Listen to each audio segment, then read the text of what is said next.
Oh, hey, how you doing? Good morning, YouTube. It's been a while. I've said that a lot lately. I've been busy lately. There's a lot going on. I'll explain that. Not car stuff either, but I'll explain that in a little bit because first, we gotta go to Dunkin' Donuts. All right, we've got my large ice because you drink iced coffee year long in New England. And my breakfast sandwich. So we're gonna turn the beginning of this one into a quick little mini vlog. What have I been up to? Cars have been getting built. It's been behind the scenes. I haven't really been doing much. I've been doing some maintenance on some other vehicles. There was a couple of videos of those put out. The heat's hot. 78 Trans Am is what we're working on today. We're going to New England Muscle Cars right now. Frame is completely done, powder coated, 100% Fini drivetrains in it. Body is bolted back down onto it. Body's been mini tubbed, undercoated, soundproof or sound deadened inside. Wiring harnesses have been preliminarily, I hate that word, run. So I have to finish run all those and start terminating, start hooking up the sniper, the LS coil control system, because this one's, remember, it's sniper and coil setup, so it's on an LS, so it's basically like running a carb setup, only we're running a sniper instead. A couple other projects he's got are coming along very nicely. The 70C10, I've had pictures up on my community tab. That thing's looking sick. That's going to be a beautiful truck. And then he just got the cab back for the two-wheel drive 69 F100 that was getting built as well, or at the same time the four-wheel drive one was, which is, by now you guys have seen because I've posted the crap out of that thing. That truck blew up Barrett Jackson, $190,000. And if I remember correctly, any of you follow competitive bodybuilding and whatnot, you know who Chris Bumstead is. He didn't buy it. He was there looking at it, but I believe it's a friend of his from Arizona did. And he's loving that truck. So what have I been doing? Why have I been absent besides putting up shorts here and there, which I know people love so much? First and foremost, I'm buying a house. My first house. I'm actually buying the multifamily that I've been living in for the past 20 or some odd years. It's family owned, so I got a good deal on it and I have some equity to play with, but it's still quite a bit of money, more the money than I've ever spent in my life. Also, you've seen a couple of the shorts, you've seen some of the puppies. I had an extra 5 puppies at the house for the last 2 weeks. So 10 dogs. Man, 10 dogs is not bad when they're all trained. 10 dogs when you got 5 puppies that, for the most part, I get up at 5:30 in the morning to go to work. They sleep till then. The very last 2 days, 3 o'clock in the morning, it was a screaming symphony coming from the room that I have the puppies in, so I had to get up at 3 in the morning. Also, what's going on? Let me see, what do I got here? The avalanche. So my very first video was putting my new engine into my Daily Pig, and as you can tell, I'm in my Ranger. I haven't been driving the Avalanche. Bought an engine off of Facebook Marketplace, a replacement LC9, which is what the truck has, and took it all apart, all the clearances, everything measured out good. Everything looked great. Threw the engine in, drove it home, no problem. Drove it to work, drove it home the next day. Noticed the oil pressure started being a little low, and I'm like, come on. Pull the drain plug, it's glitter. So something, even though everything measured out right, something was screwed up in the engine. It's a used engine, had 70,000 something miles on it from Facebook Marketplace. So I said, you know what? I've got a brand new set of 243 heads fresh out of the machine shop. I'm gonna just get a short block and put those in. So I ordered a short block from a company in Texas, a Reman made to order short block. I'm not going to name the company because I don't want to flame them, especially since I haven't gotten my money back for it yet. As you can tell, this story is not working out. I got the engine here 6 months. later, I get the engine here. Do a quick inspect when it gets here on the pallet. Okay, everything looks good visually. It wasn't dropped, nothing's broken or whatever. 5-6 days later, I finally get time to put it on an engine stand and go through it. The engine's way too hard to turn over by hand. I have put together plenty of LS's. I have worked on plenty of LS's. It's a short block. There's no compression or anything. No plugs in the heads. It just way too hard to turn over. So I'm like, okay. So I pull the top timing gear off, or the cam gear, and spin it over. Spin the crank over. Oh, the crank feels good. Spins over nice. So I put the wrench. It's a single bolt on the LC9 on the camshafts. Put the wrench on that. Try to spin that over. Found my issue. So I decided to dig a little deeper. I pulled the cam out. Does not want to come out. The number 2 cam bearing is just catching every single bearing lobe, basically, whatever, bearing landing, bearing race, is catching every one of them, and is rock freaking solid and tight as can be. And I said, yeah, all right. Yeah, maybe they put the wrong, because the bearings are numbered where they're supposed to go on those. Everybody should know that. Maybe they put the wrong one in the wrong spot. I'll get a set of cam bearings, whatever. Then I start digging into the engine deeper. I realized that spec on piston to bore, piston wall to piston clearance on those is about 0.002. These things got about a 1/16 of an inch. I can physically rock the piston back and forth with my thumbs on top and bottom to the point where it makes Subaru piston slap look tame. So I was like, that's it, I'm done. I call them to do their warranty claim procedure. They know what they did. They know what they did. To do their warranty claim procedure, I have to fill out a form and email it to them. So I do that. It's been 3 days, I haven't heard back yet. I have a feeling I'm probably going to have to just take this one, either take it to civil court or threaten them with it, or have a lawyer send a letter for them to refund my money. I got no problem sending the engine back to them. I am not paying the shipping that I paid to have the engine sent to me, because you did not deliver me a product that was what it was supposed to be. So that bummed me out. That was a lot of wasted time. We're deep into fishing season right now. I should have had 7 or 8 videos out on my boat, catching some nice 10-pound bass, but I haven't been able to do that.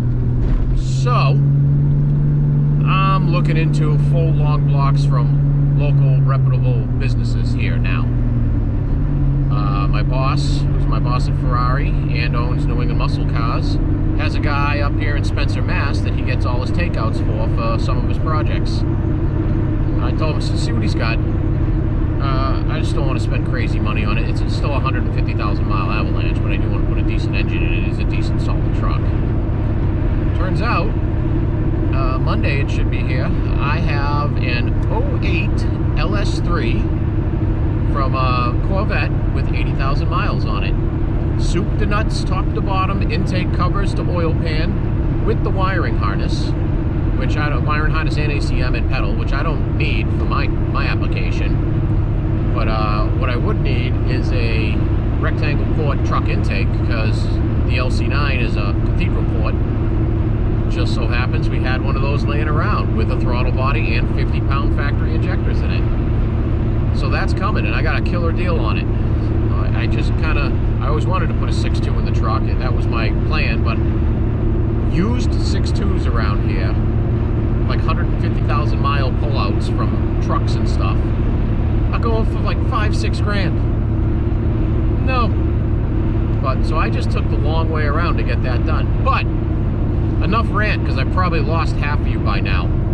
So, we're heading down to the shop. I'll see you when we get there.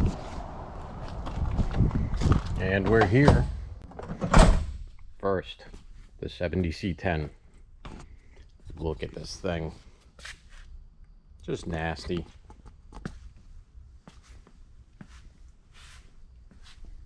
All the body panels are getting aligned and done still. Trans tunnel is all in. This is a LSA 6L90 combination. It's gonna be a nasty truck. I can't wait to get this thing wired and fired up. It's got a good stance, good everything, just nice. Another project. This is going to be a rebuild maintenance type project. Needs a bunch of stuff. It's got a bunch of leaks, needs floor pans. Hey, anybody want to buy a motorcycle? So these are both my motorcycles. It's a 2004 Buell XB12R with, I think it's under 2,000 miles if I remember right, and a 2000 Sportster that's been widened with a 240, stretched 2 inches, raked trees, billet and polished everything, custom pipes, one off. Selling them both. I don't have any time to ride anymore. $6K a piece. Let me know. As you can tell, I have not ridden them in a while. There's the man of the hour. So, quick recap on it. 78 Trans Am. It was a 400 4-speed originally. Now it's a iron block 6-liter LS with a 6-speed and a hydraulic clutch. RoadsterShop, full-length chassis. And like I said, it's getting vintage air. It's getting Dakota digital gauges. The gauges are actually over here.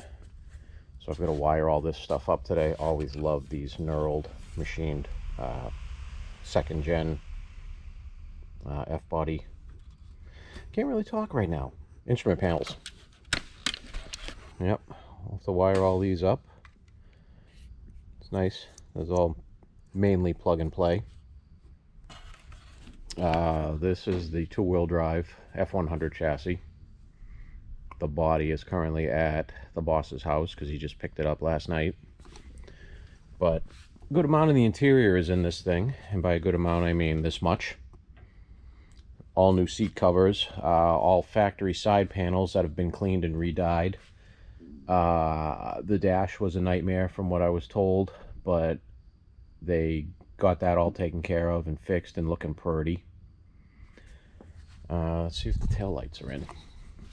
Oh, they are. So these are LED sequential taillights. I can't wait to get these things wired up and see how they look. This is another part of these second gens I always love. The later second gens is this whole taillight assembly. Just nasty. Not a big fan of the louvers, but not my car. So I'm gonna pour my coffee into my Yeti, put some music on, and take you for a ride as I start doing some wiring here. There's not too much engine wise on this one because it's plug and play stuff between the Holley Sniper and then, was it MSD is what we got? Yeah, the MSD LS series spark control. So we will we'll get started. Just taking a look here, getting my bearings. Alrighty then, see you in a bit. Okay, first things first. I have to find somewhere to mount this MSD, preferably inconspicuously, so that we don't, we're not staring at that. I've got a bunch of stuff in this wiring harness I'm probably going to cut out. And then I have to make my main battery cables because I have to run, let's see, this main battery or main power junction split off. I also have to figure out where I'm going to mount that. And I gotta do a quick trace through these wires, especially the inside, because since we are using the Dakota digital over there and everything is basically a standalone and serial data line connected, we don't need all the analog factory wiring that would hook up to your normal gauges. So that stuff can get out of there. Also, since we're using a vintage air, let me just sit down. Oh. Since we're using this vintage air kit, also all self-contained wiring, so we can cut that stuff out of this harness as well. Also, since we're using this aftermarket factory look radio, this is a beautiful radio setup. I think it's American Auto Sound. These are the same guys we used in the 69 F100 4x4, and I love that setup. It was super easy to put in, very good quality. I liked that it was a full width mount plate, so these aren't separate like they are in a lot of the other kits, and you got to put a whole bunch of adapters and line everything up. It's a pain in the butt. But so yeah, so that wiring can get out of there too, because this is all I need right here. And then the other connector is not on there yet, but the other connector that plugs into it is for your speaker wires, which you got dash speakers, we're doing kick panel speakers, and your 6x9s in the deck back there. Let me turn the camera so you can actually see where I'm pointing. This car also has power windows, and I don't remember if it's power locks. I don't think it is, but it's power windows, so we got a wire for those. We have that going through the pass-through there. So I've got some work ahead of me. So let me find out where I'm going to mount those two main things to start with. And then look at that. You can see the, here's my ADHD kicking in. You can see the beautiful RoadsterShop frame right through the hole where the steering column's going to go. So let me get a hold of my thoughts, because I'm all over the place right now. And let me find out where I'm going to mount that MSD and my battery positive junction block, and we'll go from there. Schematics. I actually love schematics. My brain is wired to look at wires this way. I love it. It's one of the drawbacks of Ferrari, Maserati. Very poor schematics in that company. But I mean, I love looking at this and just going, okay, yeah, I know what I got to do. So that location will work for my power bus bar. I'm gonna go right around here, straight up to the battery for my power. One of these will go out to the starter, one of these will go out to the alternator. And then this wire is the power feed for inside my entire fuse block, so that'll be right down into here too. This is the amp wire that'll be going directly to the battery. All right, so we got battery in through the bus bar, battery out to the starter, up through the fuse to the alternator, up to the fuse to power the inside fuse block. And with the covers on them, it's a nice clean install. We'll tie these up tight together and loom them. Same thing, we'll loom that up to the alternator, we'll loom this over to the starter. Now I just got to terminate the other end of this to the starter. So from there across, we came out here. Of course, we're going to use some runner ties to tie these down into the frame nice and tight, but through this bracket because it was in the way. Over here, put some more runner ties up in here, wrap this with some heat tape just in case, even though these are some pretty decent insulated cast headers, and they shouldn't really, you know, or manifolds, they shouldn't get as hot as headers. But to the starter, ground wires, main battery ground. How I like to run them, off of the battery directly to the block. Since this is a big full frame, and even if it was a half frame, subframe, I like to go from the battery to the block, then on the other side of the block to the frame, we're going to go to one of these motor mount bolts. And then on top of that, I also always run off of the battery connection up there to a body ground. So that way you're fully grounded throughout the entire car. And I don't know if you guys saw underneath here actually, since everything's been put together. But this chassis is something nice. So it's coilovers, upper and lower adjustable control arms.